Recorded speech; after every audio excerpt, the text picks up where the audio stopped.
dunia Islam telah menggunakan wang emas ni dan wang perak sebagai dinar dan dirham. Siling dinar ni daripada perkataan Rom dinarius. So perak dirham daripada perkataan Parsi ataupun Yunani drachma. Okay, jadi mata wang dinar dan dirham ni telah digunakan sejak awal Islam untuk kegiatan muamalah, ibadah seperti bayar zakat dan diat. Diat tu maknanya ganti rugi, ganti rugi.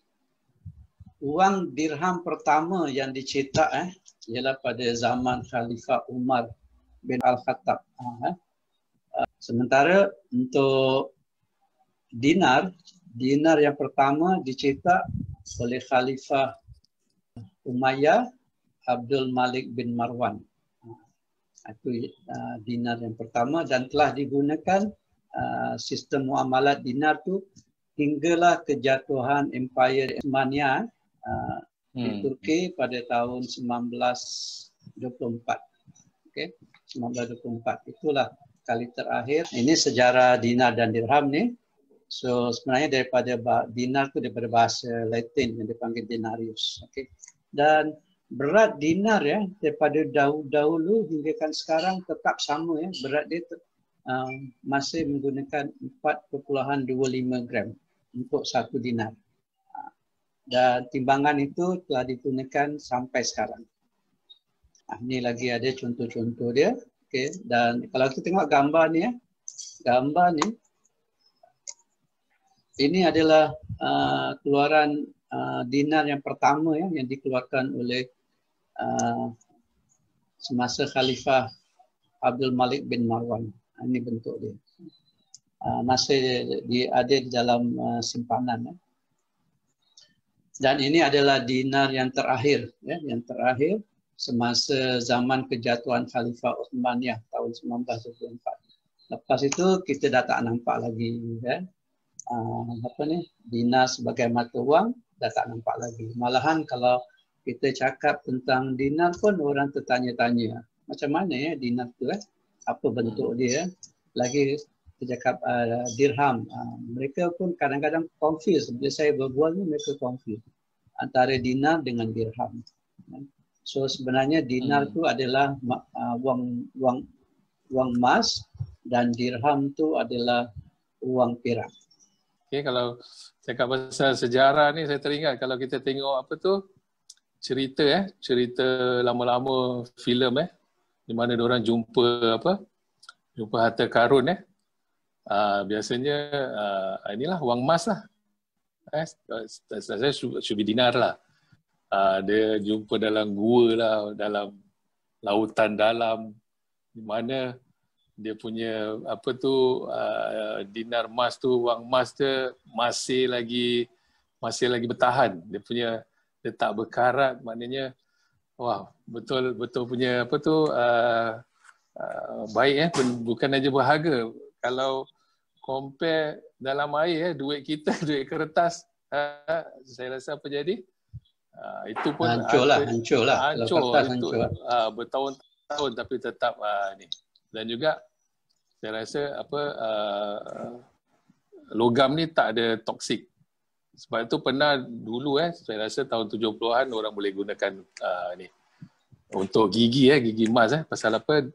Pasal emas ni dia tak ada toksik lah. Okey. Balik pada guna emas, kegunaan dinar. Tadi Haji pun ada cakap muamalat gunakan. Saya rasa kalau dekat Indonesia banyaklah pasal yang menggunakan wang dinar dirham dia ada tempat-tempat dia Di Malaysia pun ada Haji, saya rasa. Tapi tidak di Singapura. Ada satu tempat tu kalau nak beli kambing dengan gunakan satu dinar ni di mana je? Di mana? Indonesia ke Malaysia? Malaysia, tak salah di Gombak. Ini satu dinar. Boleh beli satu ekor kambing.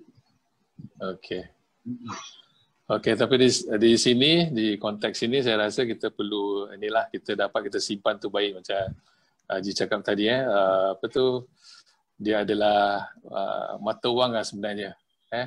It's a world currency by default. It's a world currency by default. Okay. Tadi slide tadi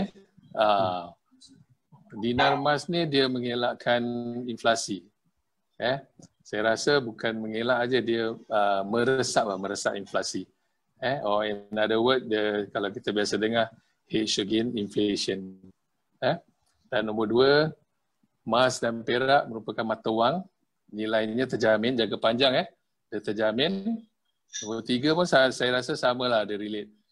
Mengelakkan pengurangan nilai dalam mata wang. That means devaluation. Sebenarnya ini yang important, ni nombor 2, nombor 3 kita perlu faham.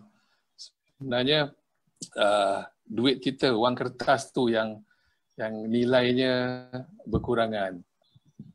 Okay, saya bagi contoh. Saya juga cakap pasal inilah senang nak faham makanan. Mi rebus, mi soto.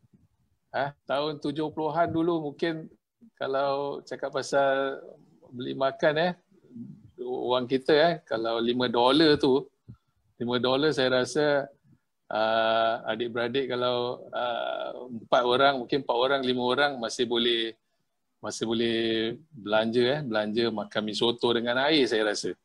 Hari ini saya bagi anak saya $5 untuk makan mi soto, mi rebus, bergedel tu, tambah bergedel $1. Saya rasa $5 tak cukup lah, tak cukup. Itu maknanya bukan benda-benda barang ni yang mahal, tapi nilai duit kita tu yang berkurangan. Boleh? Terima kasih. Okey.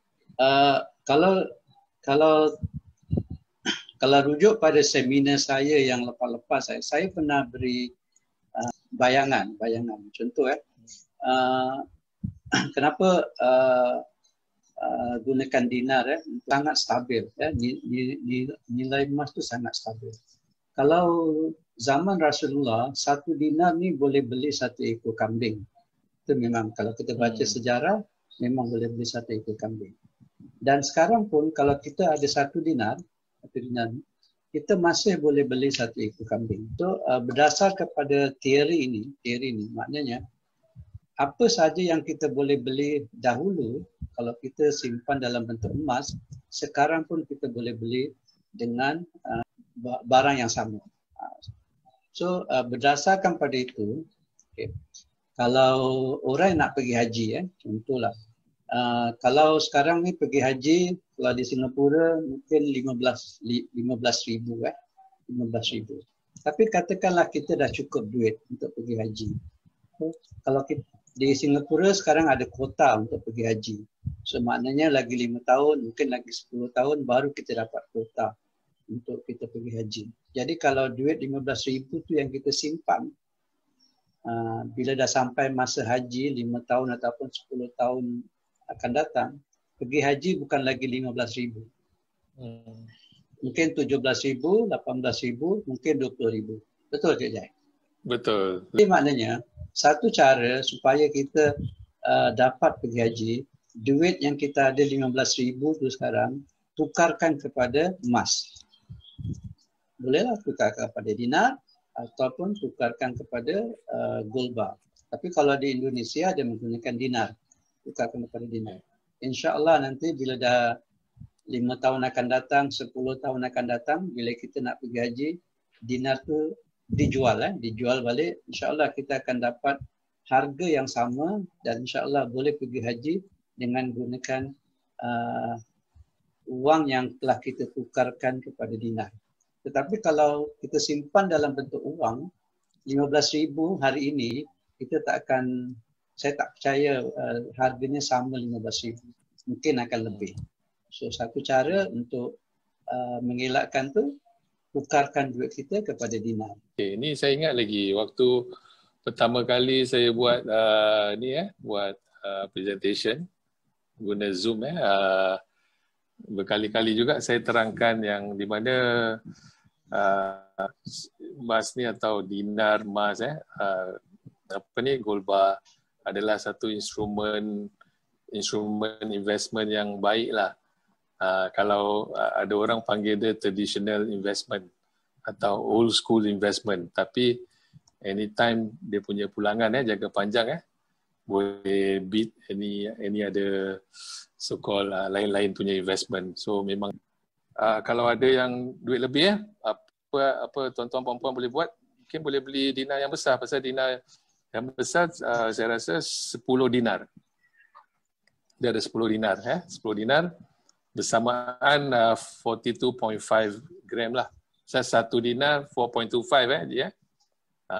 Ya, 4.25.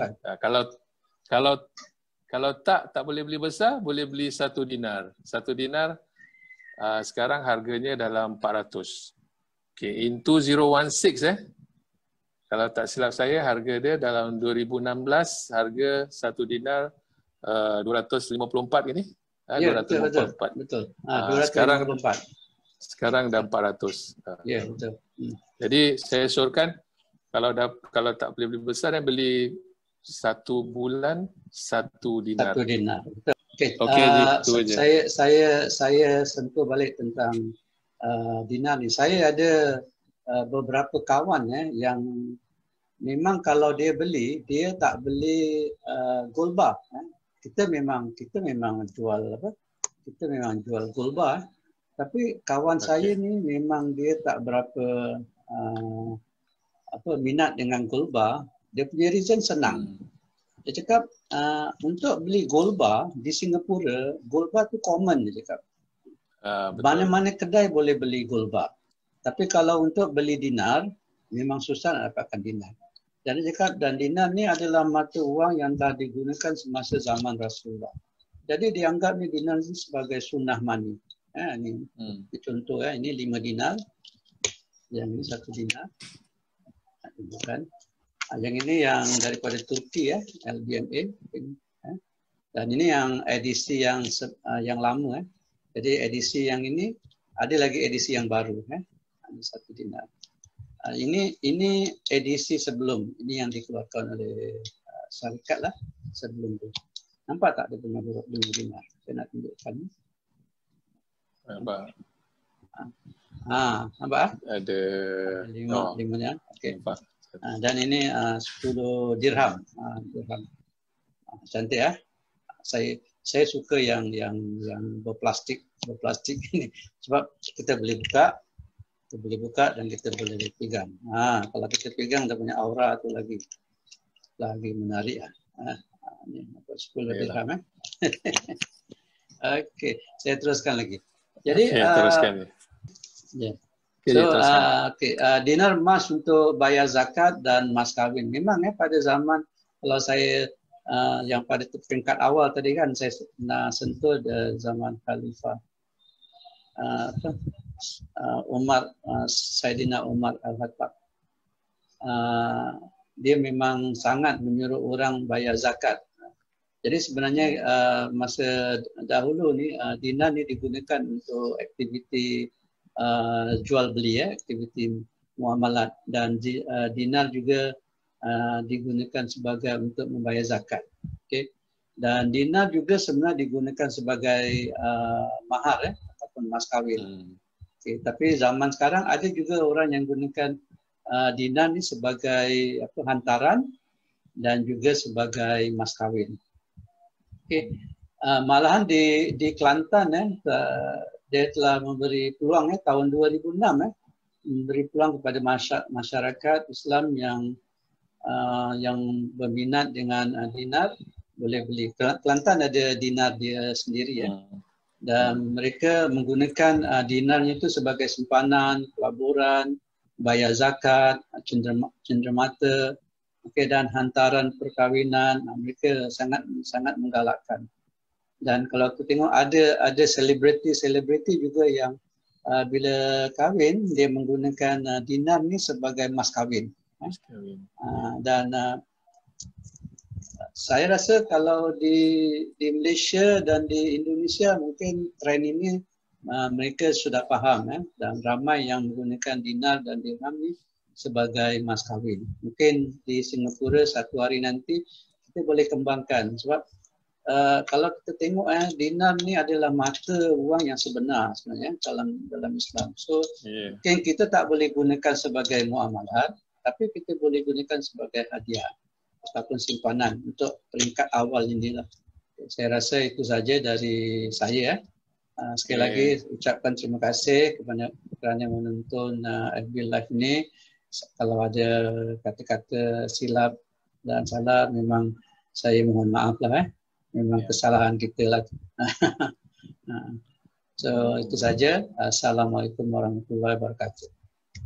Waalaikumsalam. Ya, terima kasih juga daripada saya. Tadi mungkin pertama kali kita tukar kepada apa format, jadi tadi permulaan ada sikit technical. InsyaAllah kita akan improve. Dan itu saja. Okay, Ji. Terima kasih. Assalamualaikum warahmatullahi wabarakatuh. Waalaikumsalam warahmatullahi wabarakatuh.